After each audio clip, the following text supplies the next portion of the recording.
Hey, does this look familiar?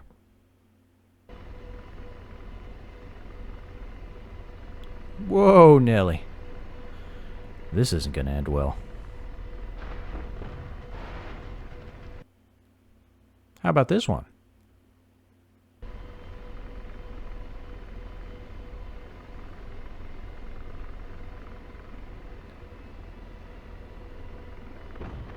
Ooh, I'm surprised the seats didn't stroke on that one.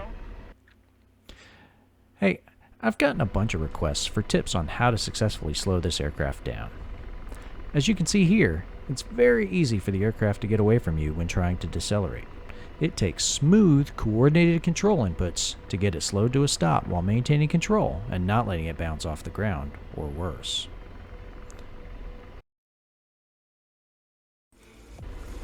In this video, I'm going to provide you with some of my techniques for managing decelerations while maintaining aircraft control. And hopefully, this video is just what you need to help tame this beast and successfully get to the fight in order to rain down destruction and put warheads on foreheads.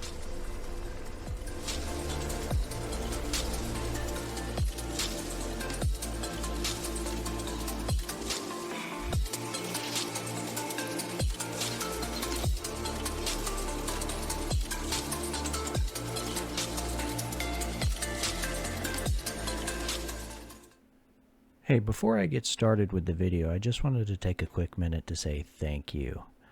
I am absolutely blown away by the response to the Hover Better video, and it is absolutely insane.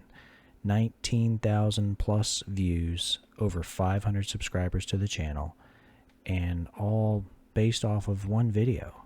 I mean, I cannot believe it. I cannot say thank you enough to everyone who took the time to watch the video and leave a like or a comment or whatever. It was awesome. And to all of you who subscribed, my lord, I am overwhelmed. I will do my best to continue to meet or exceed expectations when it comes to recording new content on the DCS Apache. So once again, thank you, thank you, thank you.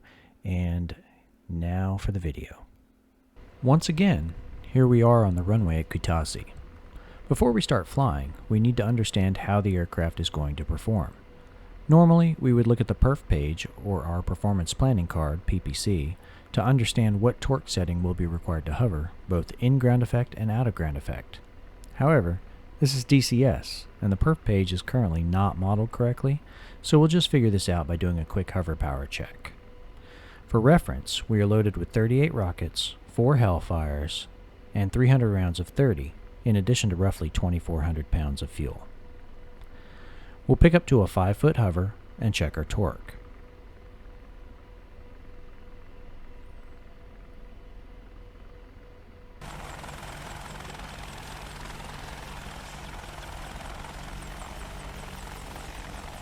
It appears to be about 67%.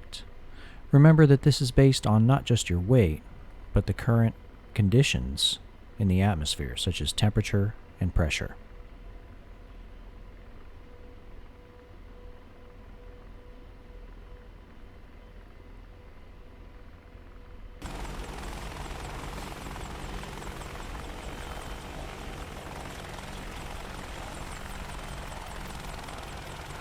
Now, we'll come up to a 50-foot hover and see what torque setting is required for an out-of-ground effect hover.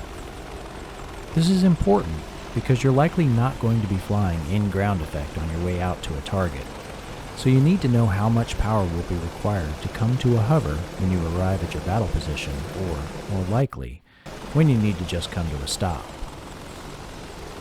In our case, it looks like it's about 83% to hover OGE.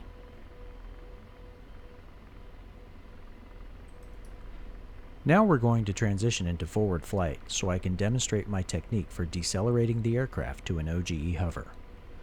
For this first example, I'm going to climb to roughly 200 feet AGL and maintain a constant airspeed of approximately 60 knots. When I am ready to decelerate, I will initiate the maneuver by smoothly applying aft cyclic to raise the nose, while simultaneously lowering the collective to prevent or arrest any climb, and applying right pedal to maintain my heading. I am keying in on my vertical speed indicator on the right side of my HDU symbology to help me maintain my altitude. As the aircraft begins to slow, I smoothly increase the collective and simultaneously apply left pedal in order to maintain my altitude. Finally, as the aircraft slows to a stop, I level the pitch attitude and adjust the controls as necessary to maintain a hover. So here we go with aft cyclic, simultaneously lowering the collective, right pedal, increasing the collective, left pedal, and bringing the aircraft to a level pitch attitude. Since I know there are a few out there who will critique my performance, let me go ahead and do it for them. I lost some altitude at the beginning of the maneuver, then gained quite a bit at the end. My pedal inputs were slow, but ultimately effective, and my torque topped out at 103% as I was attempting to finish the maneuver and settle into a hover. But not bad for the first try. So let's try it again.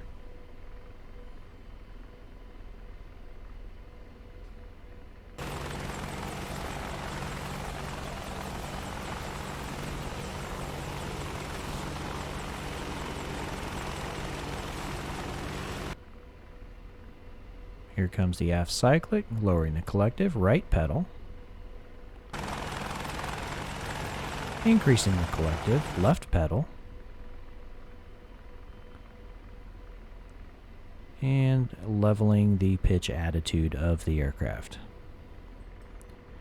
So you can see there that I started the maneuver at 250 feet, ultimately climbed up to about 280 AGL, so a little bit of altitude gain there, but torque control was a little bit better this time, topping out at about 92%. Remember, it takes about 87% to hover OGE, so not too bad only pulling 92% on the recovery. I think the key thing for everyone to remember is that this is a smoothly executed, coordinated maneuver.